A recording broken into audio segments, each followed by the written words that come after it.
Sometimes the most amazing things turn up in the most unexpected places.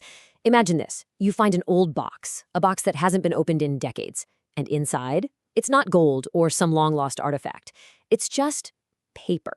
Stacks of old typewritten pages covered in handwritten notes.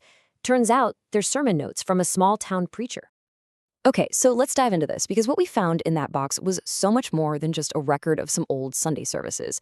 This was a powerful, really practical guide to the human condition, all from a man named Reverend Dick Ward.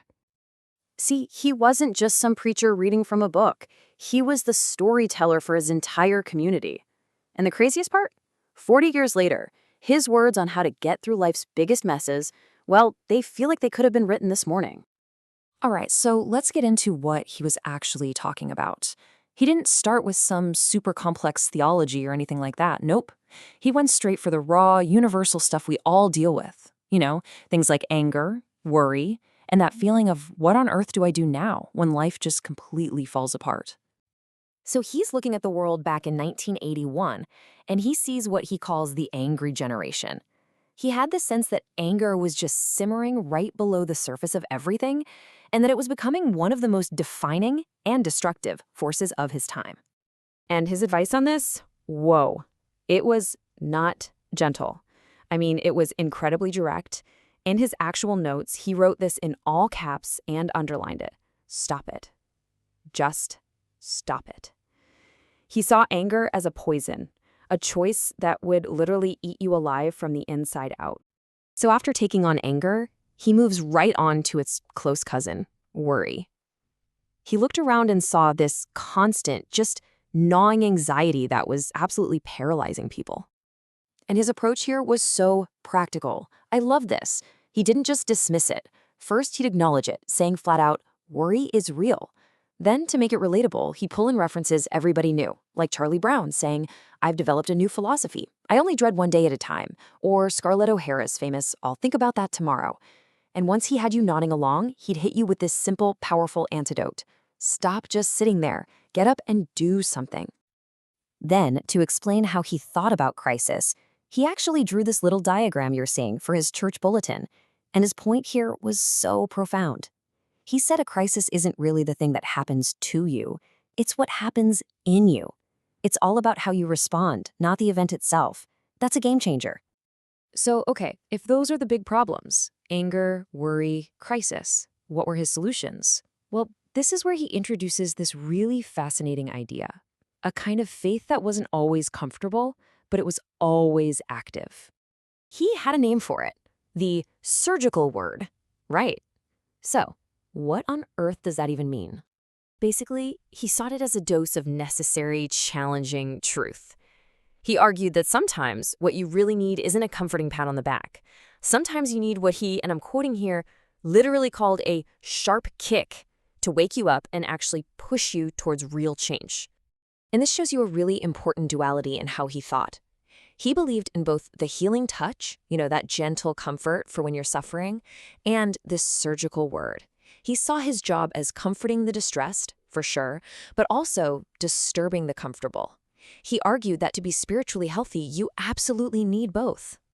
And he knew that being able to actually hear that surgical word required you to be open. He put it perfectly with this line, and it's one you won't forget. A closed mind is as dangerous as a closed parachute. So, you might be wondering, how did he deliver all these challenging ideas without just making everyone mad? The answer was his secret weapon, his greatest tool, the power of a really well-told story. For example, to show just how corrosive anger can be, he didn't just pull out a Bible verse. No, he told this heartbreaking story from right there in his own community. It was about two brothers who let anger completely destroy their relationship for years, only to finally reconcile just moments before one of them died. It was real, it was local, and man, was it effective. But then he could just pivot on a dime. In another sermon, he shared this absolutely hilarious story about a church that got a ransom note for their kidnapped pastor. And their reply? It was pure deadpan gold. They basically told the kidnappers, sorry, you're going to have to wait till the finance committee's annual meeting next February. It just shows you his incredible folksy wit and his range as a storyteller. I mean, his storytelling toolkit was just so diverse. He would pull from everywhere. He'd talk about his own travels, he'd bring in American history, pop culture, and of course, the everyday lives of the farmers and families sitting right there in front of him. And that's how he made these big, abstract ideas feel totally grounded and real. Take his trip to South Korea back in '81. He described Seoul as a city of these huge contrasts. Simple little shacks right next to these massive department stores. Now, obviously, the city itself has transformed completely since then, but his observations about people, about striving and faith and community, they feel like they could have been written yesterday. The scenery changed, but the human condition, that didn't. So why does all of this still hit so hard? I mean, really, what can we take away from these sermons all these 40 years later?